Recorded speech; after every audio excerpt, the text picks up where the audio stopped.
Ցայք հեռուստաընկերության եթերում Մեդինֆոյի 2026 թվականի անդրանիկ թողարկումն է, բարև ձեզ։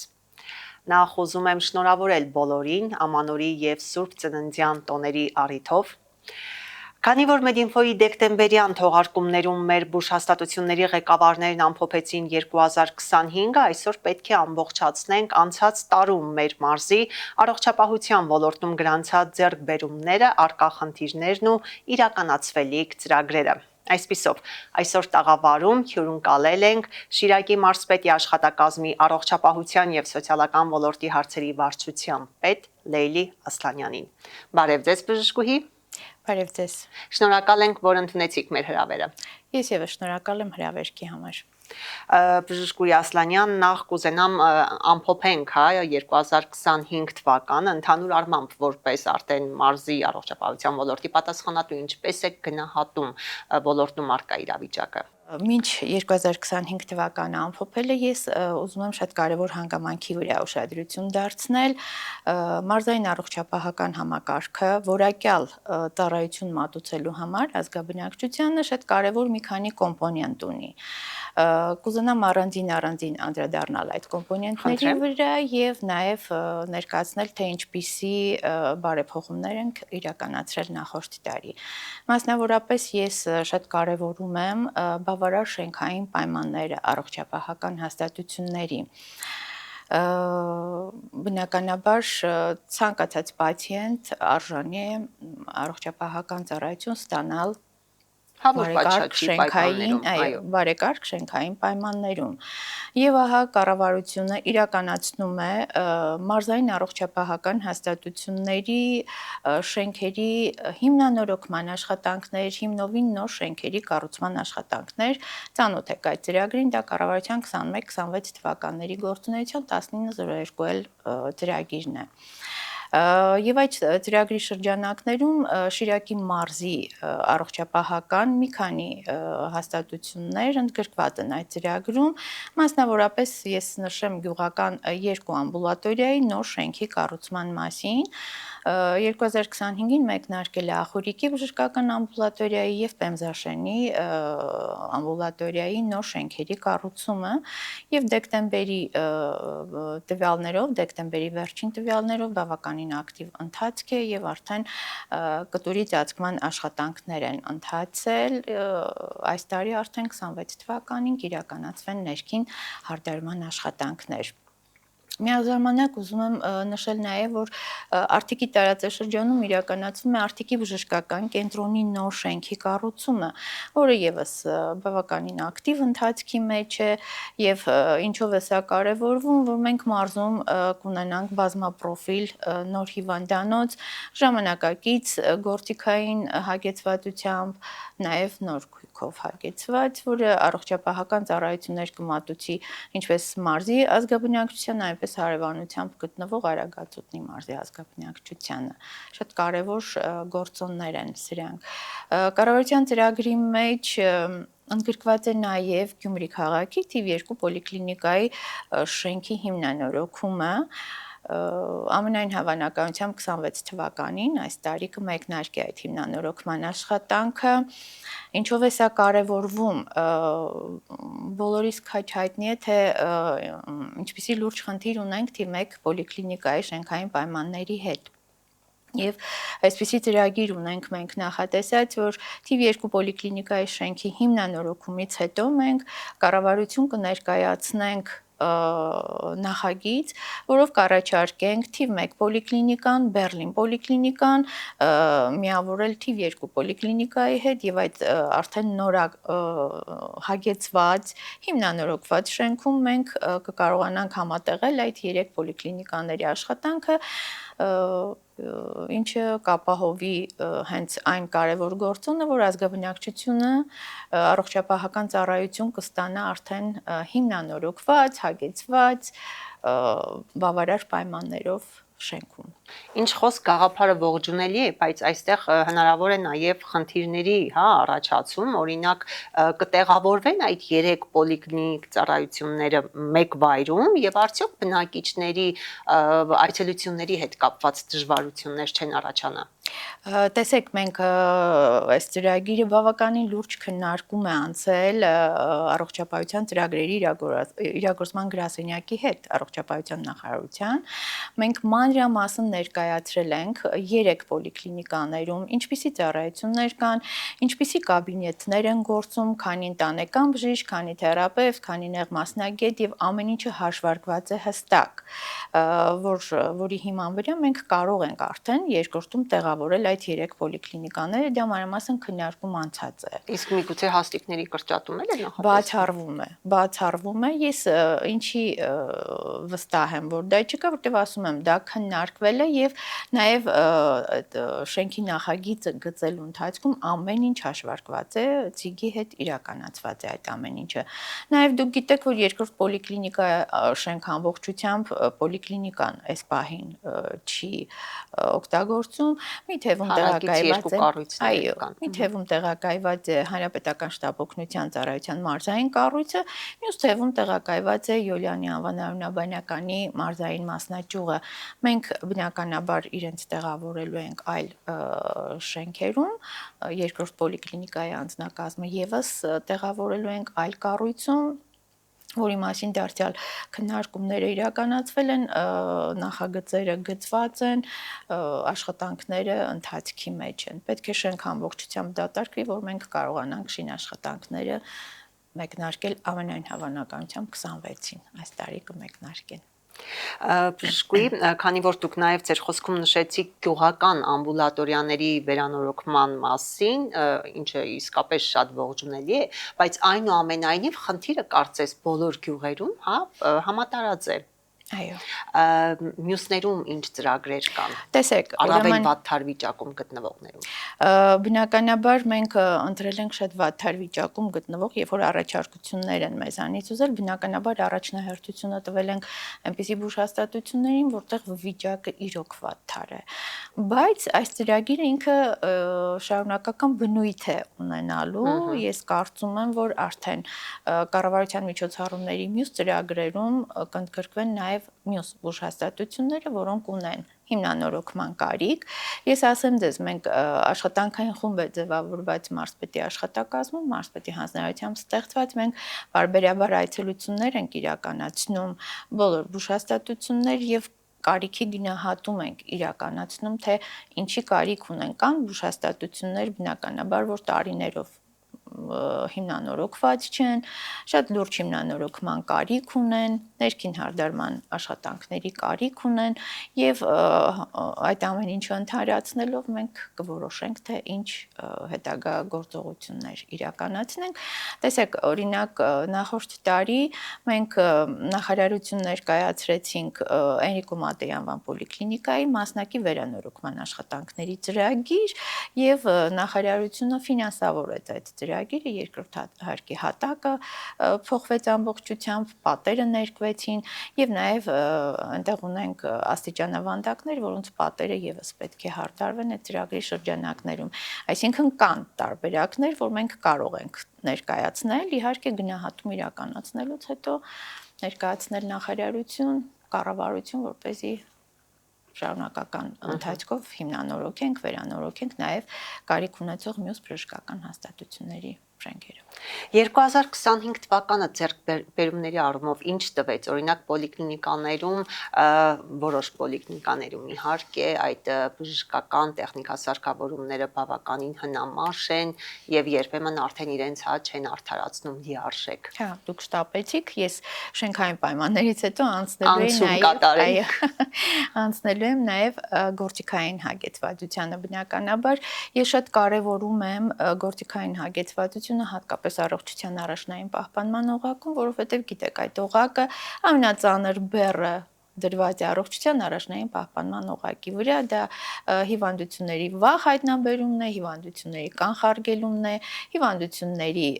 ախտորոշումն է, բնականաբար նաև բուժումը եւ միայն այն պարագայում, որ առաջնային օղակում հնարավոր չէ բուժում իրականացնել, ուղեգրումը ստացիոնար բժշկական հաստատություններ, բնականաբար շատ կարեւոր է, որ ինքը ախտորոշիչ գործիքային հագեցվածությունով լինի բավարար վիճակում։ Բարձր որակ ապահովի։ Իհարկե։ Տեսեք, մենք ռենտգեն սարքերը պարբերաբար մենք նախարարություն դիմում էինք տարիներ շարունակ, որ ունենք արդեն բարոյապես ֆիզիկապես մաշված ռենտգեն սարքավորումներ, որոնք 60-ականների, նույնիսկ 50-ականների ռենտգեն սարքեր էին։ Եվ իպատիվ նորից մարզպետի, իպատիվ առողջապահության նախարարի պետք է ասեմ, որ գրեթե մեծամասամբ մեր բժշկական հաստատությունները առողջության առաջնային պահպանման այսօր հագեցված են ժամանակակից թվային ռենտգեն սարքերով, այնպես որ դա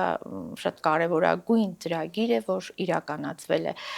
Որոշ բուժհաստատություններ նախորդ տարի, որոշ բուժհաստատություններ 24 թվականին ամբողջությամբ հագեցվել են թվային սոնոգրաֆիկ սարքերով։ Որոշ նաև բուժհաստատություններ դժգոհում էին նաև սոնոգրաֆիկ սարքավորում չունենալու առումով, այս բացը լրացվել է։ Տեսեք, ռենտգեն սարքերը իրենք բավականին թանկարժեք սարքեր են, հետևաբար բուժհաստատությունը իր միջոցների հաշվին դա ձեռք բերելու հնարավորություն չունի։ Բայց մենք ունենք բուժհաստատություններ, որոնք իրենց որպես փակbaşնետիրական ընկերություն շահույթ հետապնդող կազմակերպություն ունեն միջոցներ եւ շատերը ձեռք են բերել լիզինգային ծրագրերով սոնոգրաֆիկ սարքեր, այստեղ մեր առողջապահական հաստատությունների ներկայացուցիչները ներկայացրել են, բնականաբար վստահ եմ, բայց նաև մեզ այդ հարցում աջակցել է նաև առողջապահության նախարարությունը, կոնկրետ Մանրալիկի առողջության կենտրոնին տրվել է սարք, սոնոգրաֆիկ սարք, հիմա այս պահին ընթանում են նաև բանակցություններ թիվ 1 պոլիկլինիկային սոնոգրաֆիկ սարքի տրամադրման հարցում, իսկ մյուսները իրենց միջոցներով են ձեռք բերել այդ սարքավորումները։ Ես նաև կարևորում եմ լաբորատոր ախտորոշիչ հետազոտությունների որակ առողջության առաջնային պահպանման օղակում, ասեմ, որ նախորդ տարի առողջապահության նախարարության կողմից ստեղծվեց հանձնախումբ, որի կազմում նաև ես էի, եւ այդ հանձնախմբի միջոցով մենք գնահատել ենք մեր բոլոր բուժհաստատությունների լաբորատոր ծառայությունների համապատասխանությունը չափորոշիչներին եւ այդ հիմքերով ներդրվել է լաբորատորիաներում որակի կառավարման համակարգ, ինչը եւս ապահովում է ախտորոշիչ որակյալ ծառայություն մեր ազգաբնակչությանը։ Սրանք թերևս ձեռքբերումները, բայց նաև ունենք մեր բուժարունների կողմից որոշակի դժգոհություն, միգուցե դժգոհություն չէ, բայց այնուամենայնիվ ներկայացնենք որպես դժգոհություն նեղ մասնագետների հետ կապված, որովհետև նեղ մասնագետները լինելով, արդեն իսկ շատ փոքրաթիվ, իրենք աշխատում են ոչ մեկ հաստատությունում, այլև համատեղում են իրենց աշխատանքը, ինչն էլ արդեն հանգեցնում է բուժարոյի դժգոհությանը։ Հարցը կարգավորման միտում ունի։ Հաջորդ կարևոր գործոնը նաև մասնագիտական հագեցվածությունն է բժշկական հաստատությունների, այո, դուք շատ կարևոր խնդիր եք բարձրաձայնում։ Այսօր այդ խնդիրը կա, ցավոք սրտի դեռևս կա այդ խնդիրը նեղ մասնագետների, որը շատ արդարացիորեն առաջացնում է մեր բուժառուների շրջանում դժգոհություն, քանի որ ստիպված է մեկ նեղ մասնագետը ծածկել տարբեր բուժհաստատություններում այդ ծառայությունը, ինչը հանգեցնում է նրան, որ գրաֆիկը շատ նեղ գրաֆիկ է լինում, տվյալ բուժհաստատությունում ինքը կարող է սահմանափակ ժամերի լինել, շաբաթվա սահմանափակ օրերի լինել, ինչը հանգեցնում է նրան, որ բուժառուն ստիպված է հրթագրվել, սպասել, ճիշտ է, դժգոհությունը շատ օբյեկտիվ է եւ բազմիցս մենք նախարարությունը տեղյակ է այս խնդրի շուրջ, բազմիցս դիմել ենք նախարարություն եւ ասեմ, որ այս պահին 2 ծրագիր է իրականացվում, որը նպաստելու է նեղ մասնագիտական այդ ծառայությունների մասնագետներով հագեցմանը։ Դա նպատակային կլինոորդինատուրայի ծրագիրն է, ինչպես նաև բուժական գործ ծրագրով նպատակային ուսուցման ծրագիրն է։ Նպատակային կլինոորդինատուրան ինչ է իրենից ներկայացնում, ավարտում է ուսանողը ինստիտուտը, դիմում է նախարարության, այնտեղ պայմանագիր է կնքում նախարարության հետ, եթե ինքը ընտրում է որոշակի մասնագիտություն եւ նախարարության այդ պայմանագիր կնքելուց հետո անվճար սովորում է տվյալ մասնագիտությամբ կլինիկական օրդինատուրայում, որից հետո ուղեգրվում է մարզեր։ Այն մարզեր, որտեղ այդ մասնագետի կարիքը կա։ Այսօր այդ ծրագիրը բարեհաջող իրականացվում է, մենք ունենք տարիների ընթացքում, իհարկե դեռևս ամբողջությամբ չենք կարողանում ապահովել, բայց տարիների ընթացքում նպատակային կլինաորդինատորներ ունենք, որ սովորել են եւ եկել են մարզ։ Այսինքն դանդաղ տեմպով, բայց տենդենց կա։ Դանդաղ տեմպով իհարկե տենդենց կա, իրենք 3 տարի աշխատում են մարզում, որից հետո արդեն կարող են կամ կմնան կամ կշարունակեն, չեմ կարող ասել, բայց գոնե այս ծրագրով որոշակի ինչ որ ձևով կարող է լրացնեն այդ բացը։ Իհարկե դեռևս խնդիրը մնում է։ Հուսանք արդեն այս տարվա ընթացքում գոնե մի փոքր տեղաշարժ կնկատվի եւ մեր բուժառուներն էլ այլևս դժգոհության կարիք չեն ունենա։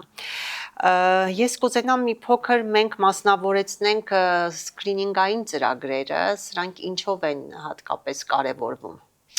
Առողջապահության առաջնային պահպանման ուղղակի ամենակարևոր գործոններից մեկը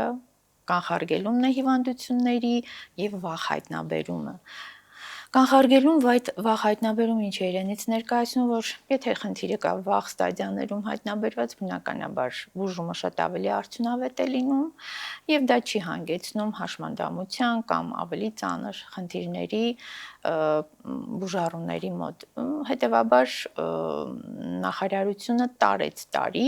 հագեցնում է սկրինինգային ծրագրերը, ընդլայնում է սկրինինգային ծրագրերը։ Մոտավոր հաշվարկով 13-15 այդ կարգի սկրինինգային ծրագրեր են այս պահին իրականացվում առողջության առաջնային պահպանման մեր օղակում։ Նախորդ տարի եւ 24 թվականի վերջերից սկսած պերինատալ սկրինինգն է մտցված,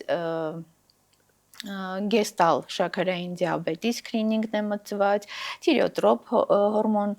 հղիների մոտ իրականացում է եւ բետա հեմոլիտիկ ստրեպտակոկի։ Սրանք ինչ են, դրանք ենթադրում են, որ հղիության ընթացքում եւ հղիների մոտ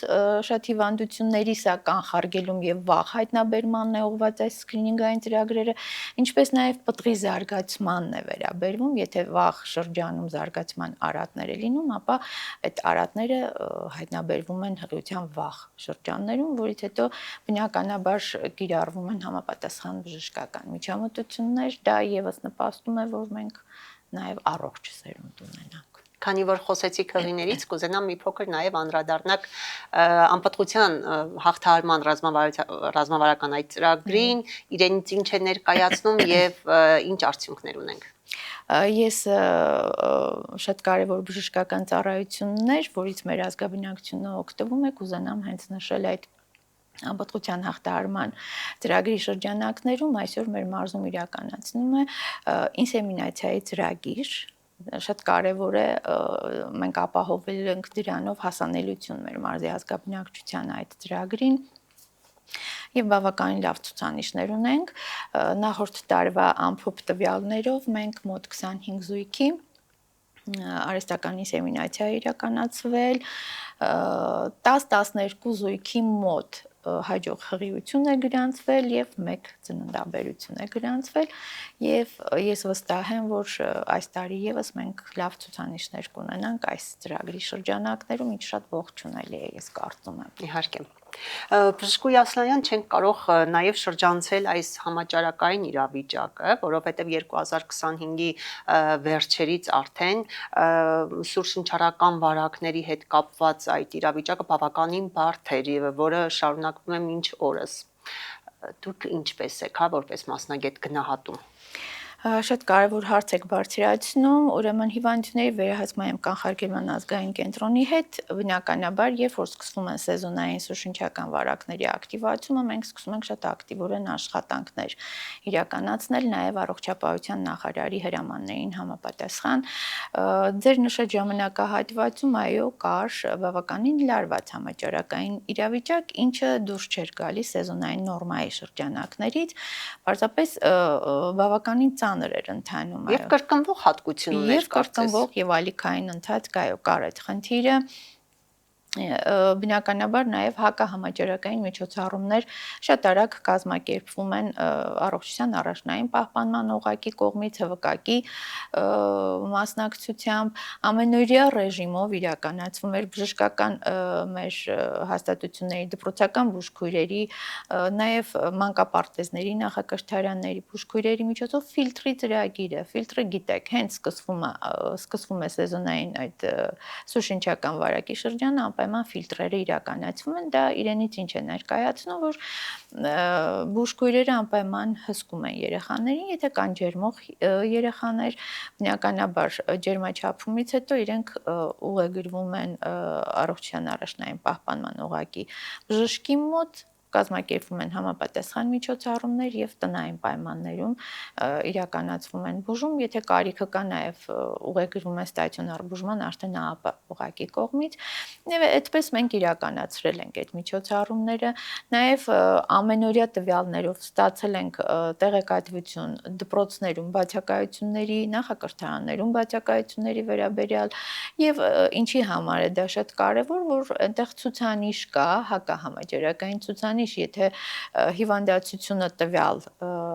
կրթական հաստատության կամ նախակրթարանի շրջանակներում, եթե 20%-ից ավելի է լինում, ապա անցնում են համապատասխան ռեժիմի, այնտեղ դպրոցներում on-line ռեժիմի են անցնում դասապրոցեսի, այս ամեն ինչը շատ հստակ իրականացվում է սեզոնային այդ սրացումներին զուգահեռ։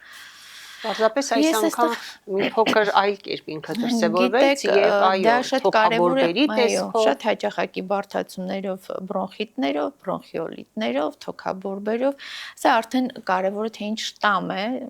շատ լավ գիտեք, շատ ենք խոսել, որ վիրուսները շատ արագ մուտացիայի են ենթարկվում, այսինքն նախորդ սեզոնի վիրուսը երբեք չի կրկնվում հաջորդ սեզոնի ժամանակ, դե լինում է, որ ծանր ընթացքով են լինում։ Այստեղ ես շատ կարևորեմ նաև պատվաստումների ընթացքը, որովհետև մենք կարևորում ենք պատվաստումը, գրիպի վակցինաներ ունենք, բավականին արդյունավետ վակցինաներ են, պոլիվալենտ վակցինաներ են, որը առաջարկվում է մեր պացիենտներին, մեր բուժառուներին, որ ստանան այդ վակցինացիան, ինչը կնպաստի թեթև ընթացքին սուշնչական վարակի,